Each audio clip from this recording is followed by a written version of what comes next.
shoulder. No. It's Wildcard weekend, baby. How about that for an intro? Scared the shit out of I me. probably scared the neighbors too. But it's Wildcard weekend. I'm hyped, okay? We're going to kick off this Saturday video talking about all AFC teams because those are the only teams that are playing on Saturday. And we're going to be talking about our winners. We're going to be keeping our record throughout the playoffs. And let's see how we do. I got to get a really funny picture of you so I can have your picture right there. And a funny picture of me right there. So that's a good one. Remind me to get a picture of it. All right. So first game we'll talk about is Chargers versus Texans. I'm going to just take off the Band-Aid. Texans are winning this game 25-19. By the way, you should probably not text me in the future throughout these playoffs who you're going to pick because the strategy for me is going to be pick who you pick so we stay tied. Okay. See what I mean? Yeah, I see what you're saying. Because you kind of told me who you got. And I did. So, but anyways, Texans win 25. But I told you. Okay, go on. No. I know. I'm just saying in the future. I told you how I got Chargers, but go on. Texans win this game 25-19. A mix of run and pass will keep the Chargers defense on their toes. That is what the Texans have been decent at all year. They've been inconsistent, but they've been decent, particularly since they have struggled at times to stop the run. The Chargers recently have struggled to stop the run. From what I've seen, I don't know how much they struggled, but there was some break-off plays where it just happened and they weren't able to do anything about it.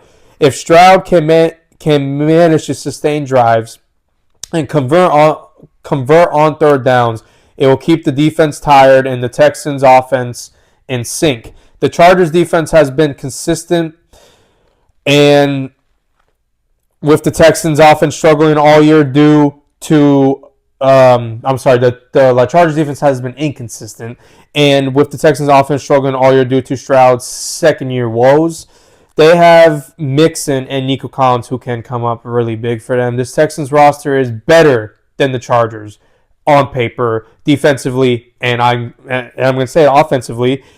Take away Ladd and J.K. Dobbins, you really don't have much for the Chargers. So, and it's in Texas. It's in NRG Stadium. You got the Texans crowd behind you.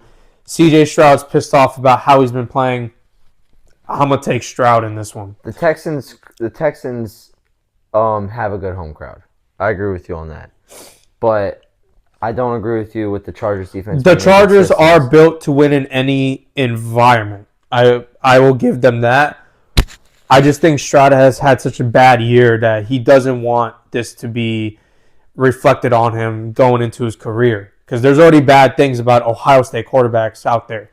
And if he loses in the first round after what he did last year to a Chargers team, at home, by the way, there's nothing good that comes out of that. And DeMarco Ryans is not a guy... DeMeco Ryans isn't a guy that I see losing in the first round. I think Harbaugh coming back into the league is great, but he hasn't been in the league for a while, and a lot of things are different. I just don't see the Texans losing this game. Going to my Steelers and Ravens, like I said, one PA team had a downfall this year. Happened last year to the Eagles. This year it's now Pittsburgh. Ravens win 30-17. Well, both teams lost in the first round last year, didn't they? Yeah, but the Didn't Steelers get the crap kicked out of them. Yeah, but the Steelers didn't have a downfall from 10-1. Yeah. 9-1. The Ravens win this one pretty comfortably. They split games in the regular season, but when they played in Baltimore, which is games in Baltimore, the Ravens won 34-17. Yeah.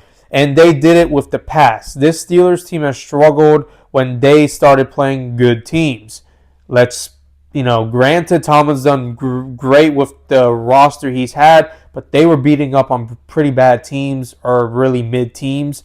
Yes, impressive. Tomlin has been impressive, but this Ravens team is just better in every category. Russ isn't someone who proved he can get the Steelers past the first round. He proved he could get them to the playoffs. He proved he could beat a bad team and not lose to a bad team like he did last year on the Broncos. But I really can't see any scenario where the Ravens will lose a playoff game to the Steelers at home with Russell Wilson as your quarterback. Maybe Steelers bring in Justin Fields, and Justin Fields pulls something out of his ass, but that's the only way I see it. So for me, Texans and Ravens win on Saturday. All right, so I agree with one of them on you, and the one I disagree with that is the Chargers at Texans. I have the Chargers winning this game 22-18, okay? I think it's a matchup nightmare for the Texans, if I'm being honest with you.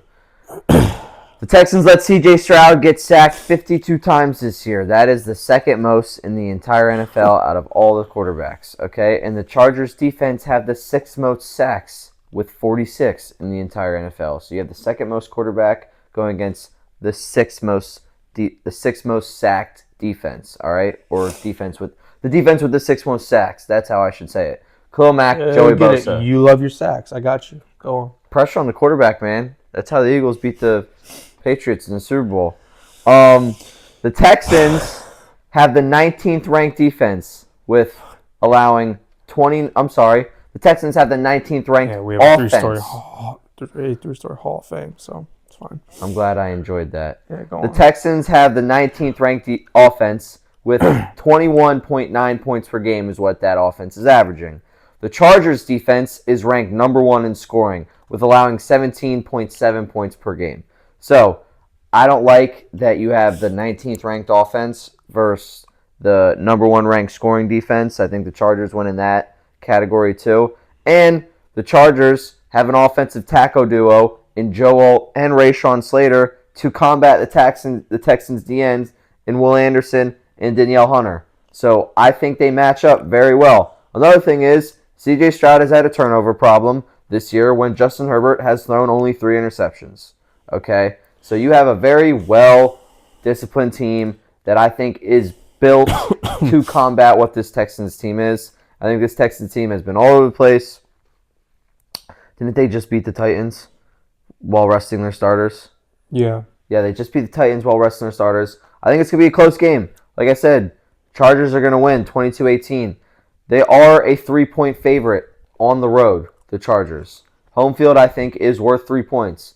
Therefore, if you add that into the spread, the Texans really are going to lose by 6 if you go by that formula. But I have them losing by 4, Chargers 22-18 over the Texans. Now, to the Ravens-Steelers, I'm agree with you on this.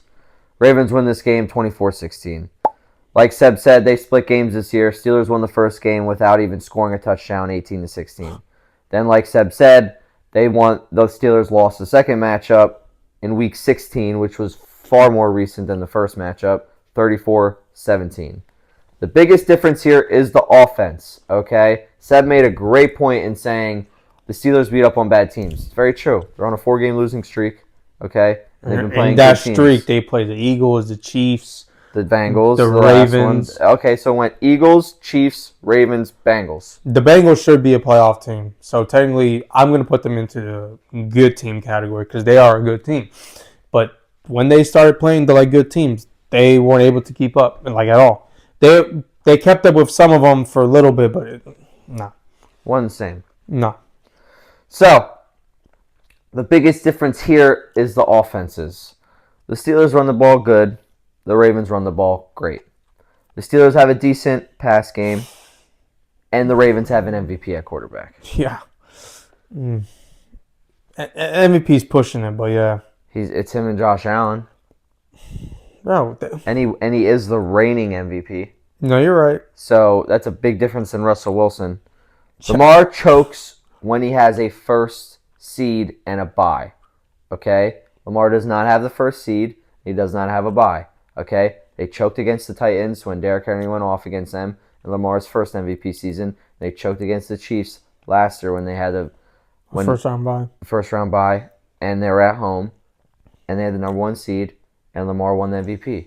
So that is not the case this year. They don't get a week off. Okay, I don't think Lamar does too good with that week off, and they're playing right. Well, even though he did take a week off last week, but the whole team didn't have a week off. He had to put himself in the game atmosphere. And as an athlete, that's big. And he's going to go in there and he's going to beat this Steelers team. That's good, but they're not great. And this Ravens team is great. Lamar gets it done in the playoffs. Ravens win 24-16. Okay, so Saturday could put one of us in the lead. Oh, it's gonna put one of us in the lead. It's not could. It's gonna, and then we'll see what happens on Sunday. You got to watch that. See if we agree on the same things. I'm afraid that we do agree on all three of these games because I feel like he picked the same teams I did personally because I don't know. I think the one game we could disagree on is the Commanders and the Bucks. Yeah. Right. No way you picked the Commanders. There's no way. I swear to God. You're gonna have to tune in. You're gonna find out. See what happens. See ya.